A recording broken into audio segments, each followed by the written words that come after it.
Assalamualaikum warahmatullahi wabarakatuh. Saya Isna Imatus Salihah dari SMK Negeri 2 Bojonegoro. Pada kesempatan Gembita Awards tahun 2025, saya ingin mempersembahkan sebuah karya saya bertitel Jejaka, Jejak Jaringan Aset Karir Anda.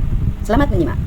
Yang melatar belakangi saya mengambil inovasi ini adalah adanya data di rapor pendidikan bahwa prioritas utama adalah layanan terkait dengan karir atau persiapan kompetensi murid. Kemudian survei yang kami lakukan sebagai guru BK di awal tahun pembelajaran menunjukkan bahwa 57,9% siswa membutuhkan gambaran tentang masa depan, 40,6% membutuhkan gambaran bagaimana sih perusahaan dalam merekrut karyawan. Oleh karena itu, saya memiliki sebuah ide untuk bagaimana mempersiapkan masa depan mereka melalui jejak digital dan personal branding melalui media sosial. Karena sekarang media sosial sudah menjadi kurikulum vitae tak tertulis. Dengan mempersiapkan jejak digital yang mempromosikan keahlian, kompetensi, serta citra positif, saya harapkan mereka lebih siap menghadapi screening di dunia kerja nanti. Adapun sasaran layanan ini adalah seluruh kelas 12 dengan menggunakan dua cara. Yang pertama dengan menggunakan layanan klasikal, di mana seluruh guru BK nanti memberikan materi tentang etika digital dan juga tentang bagaimana menggunakan media sosial secara bijak.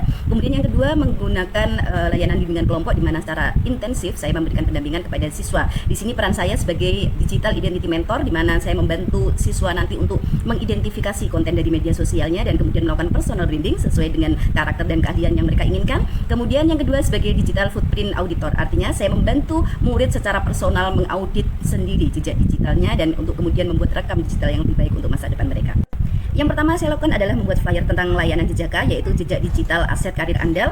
Karena berbentuk bimbingan kelompok terbatas hanya 5-10 anak, maka yang mendaftar pertama akan kami layani dalam kelompok yang pertama. Dalam kegiatan awal, anak-anak ini akan kita ajak untuk melakukan ice breaking supaya terjadi dinamika kelompok. Kemudian kita berikan pertanyaan reflektif seputar aktivitas mereka dalam media sosial apa yang paling sering mereka pergunakan dalam kegiatan sehari-hari. Kemudian kita melakukan kontrak belajar tentang proses aktivitas dalam kelompok, dan juga pada sesi awal ini kita mengajak siswa yang berada di kelompok untuk menelaah kasus nyata di mana media sosial bisa menjadi penyebab ditolaknya seseorang masuk perusahaan. Nah, kita secara live mengajak mereka browsing berita atau fakta di internet bahwa banyak sekali kasus yang terjadi di mana media sosial dan jejak digital menjadi penyebab seseorang ditolak di dunia kerja. Tahapan berikutnya, saya mengajak mereka melakukan digital anatomi karir. Media yang saya gunakan yaitu sebuah kartu yang berisi 3 kata di atas yang akan mereka tuliskan tentang konten media sosial mereka saat ini. Kemudian 3 kata di bawah yang merupakan karakter yang diharapkan dari perusahaan.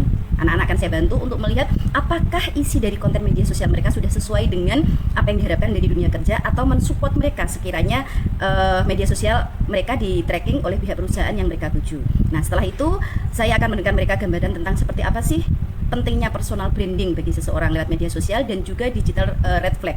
Apa hal-hal yang harus mereka hindari dalam bermedia sosial yang akan merugikan mereka di masa depan. Aktivitas berikutnya yang kami lakukan dalam kelompok adalah inti, yaitu digital detox dan personal audit. Ini adalah satu kegiatan di mana saya memberikan pada mereka media selembar kertas untuk mempermudah apa sih postingan-postingan selama ini yang mereka rasa itu mengandung sensitif atau yang sekiranya merugikan mereka sesuai dengan digital red flag yang sudah mereka pahami di sesi sebelumnya. Jadi mereka akan menuliskan ada postingan apa, apakah berupa gambar, video, tulisan atau apa yang sekiranya berbau sensitif. Kemudian mereka akan menghapusnya atau memilih mengarsipkan.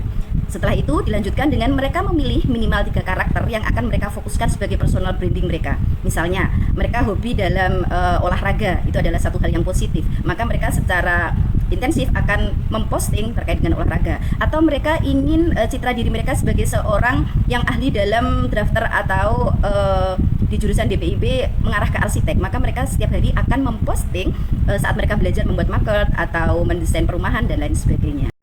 Aktivitas berikutnya, saya mengajak para siswa dan siswi ini untuk membuat digital action plan terkait dengan konten media sosial yang akan mereka posting selama 1 minggu atau bahkan 1 bulan ke depan. Dengan memiliki rencana ini, mereka tidak akan kebingungan untuk mengisi konten media sosial mereka dengan hal positif yang bisa memberikan personal branding yang kuat terkait dengan kompetensi mereka.